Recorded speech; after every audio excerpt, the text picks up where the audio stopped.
재외동포청 악용문. 재외동포청이 만들어지는데 사실 이 재외동포 비자, 이 문제가 터졌는데 조상까지 위조했다라는 거죠. 그래서 고려인으로 위조한 거예요. 그래서 이 지금 재외동포청, 저는 이 재외국민청이어야 한다라고 생각을 합니다. 750만 재외국민들을 지원하는 그러한 정책이어야 되는데, 이게 자칫 잘못하면은 국민 세금으로 중국 동포라든지 또는 악용당해 가지고 이러한 이상한 일이 벌어지는 거죠. 조상까지 위조한 이러한 재외 동포 비자를 받게 되고 이걸 국민 혈세로 지원하게 돼서 결국에는 국민들의 피 같은 돈들이 새어나갈 수 있는 부분들이 있는 거죠. 그러니까 유대인들은 그 유대인들 연대가 그 자비, 회비, 그 유대인들의 회비로 이렇게 운영이 됩니다. 이게 우리나라는 이제 재외동포청을 만들어서 이제 국민 세금으로 이거를 지원하겠다 이러한 부분들인데, 이 중국 동포나 고려인 동포, 그래서 우리가 이거를 그냥 어떤 온정주의로 접근할 부분은 아니다라는 거예요. 중국 동포 같은 경우에도 본인들이 그 한국계 중국인이다. 우리는 뭐 중국 공산당을 따르는 그러한 중국인이다. 그러면은 그거는 그냥 어쩔 수 없는 겁니다. 그걸 우리가 자꾸 민족으로 엮을 이유가 없다라는 거고, 지금 북한 공산당도 마찬가지 아닙니까? 민족으로 엮어가지고 하기에는 너무나 큰 지금 차이가 나고 있는 거죠. 그래서 이미 뭐 우리가 냉철함을 가지고 판단해야 할 그러한 문제가 아닌가라는 생각을 안 할 수가 없어요. 지금 여기 보게 되면은 출생 증명서를 위조해서 고려인 후손 위장해서 재외동포 비자를 받았다라는 것입니다. 이런 사건이 터진 건데, 고려인 후손 위장에 재외동포 비자 받은 우즈벡인 27명을 검거했다라는 것입니다. 다 이렇게 위조한 거죠. 위조한 거예요. 그래서 이들이 변경한 F4 비자는 체류기간 연장 제한이 있는 H2 비자, H2 비자와 달리 3년 단위로 갱신하면 국내에서 무기한으로 창업, 취업 등의 경제활동을 할 수 있다는 것입니다. 그러니까 이게 하나의 이권 다툼이 되는 거예요. 이권 다툼. 그래서 F4 비자는 대한민국 국적을 보유한 직계 존속이 있으면 신청 자격이 부여된다라는 거죠. 그래서 이 비자를 받게 해주는 대가로 392만원 또는 1,300만원의 수수료를 받아 챙겼다라는 거예요. 근데 이러한 부분들이 어떻게 이 법무부라든지 출입국에서 걸러내지 못했는가. 근데 물론 뭐 이 사건에 대해서는 잘 모르겠지만 법무부나 영사관들에서 비자 발급 비리를 저지르는 경우가 상당히 많거든요. 그런 부분들을 함께 조사를 해야 한다, 저는 그렇게 생각을 하고요. 우즈벡인을 고려인으로 둔갑, 거액 챙긴 체류 알선 브로커 구속. 그러면은 과연 이 브로커로 꼬리를 잘라야 되는가, 그리고 진짜 이 책임이 없는가, 이 위조 서류를 그냥 통과시킨 이 법무부나 관계기관들은 문제가 없는가, 이러한 측면들. 그래서 이제 해외에서도 돈 받고 영사들이 비자 장사하는 경우, 또 법무부 직원들이 돈 받고 비자 장사하는 경우가 있어요. 이러한 부분들을 함께 조사해야 된다, 이렇게 말씀드리는 거고요. 조상까지 위조, 불법 체류 외국인 무더기로 덜미가 잡혔다라는 것입니다. 그래서 어머니가 이제 고려인이다, 이런 식으로 이제 서류를 위조한 거죠. 이러한 부분들입니다. 네, 여기도 보면은 21년간 위조 주민증으로 산 조선족. 네, 그래서 조선족이 위조 이제 주민증으로, 네, 위조 주민증으로 한국인 행세한 조선족.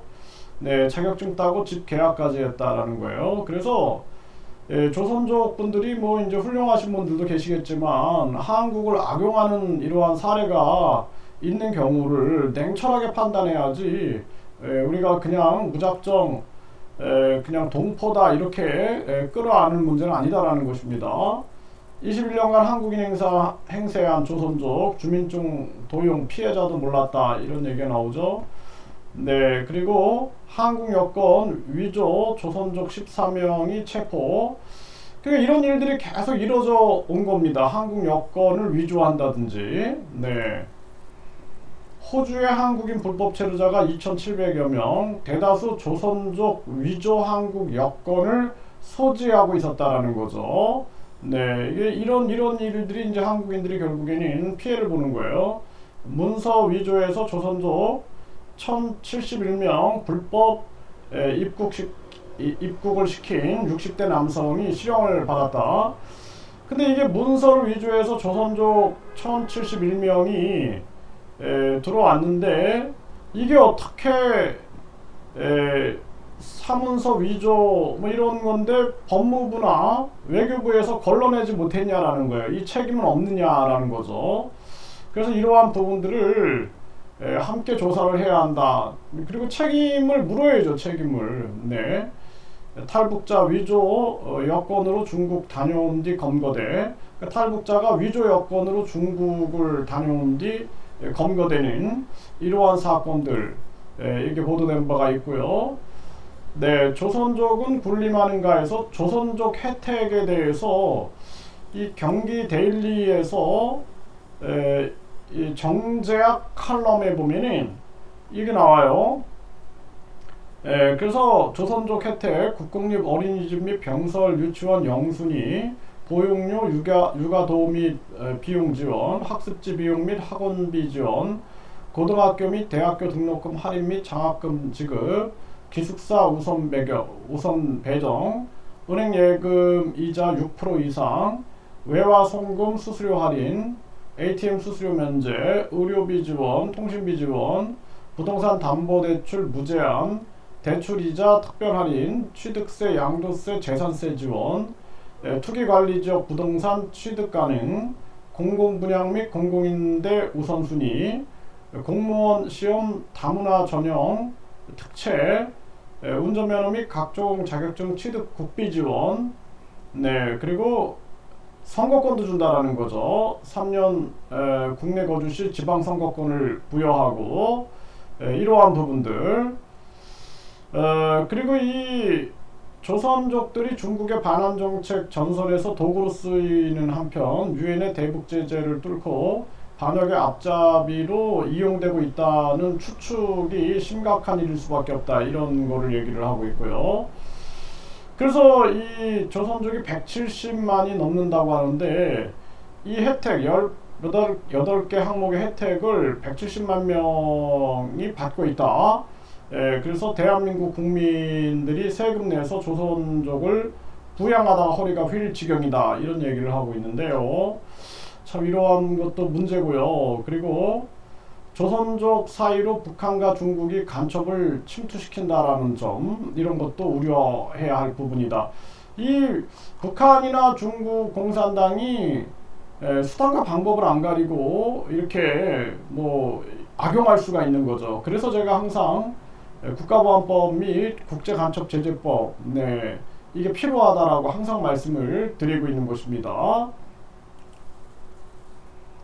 네, 이렇게 보니까 외국인 투표권이 있고 하다 보니까 중국인이 가장 많은 안산시 시장에 출마한 중국 동포 출신 예비후보.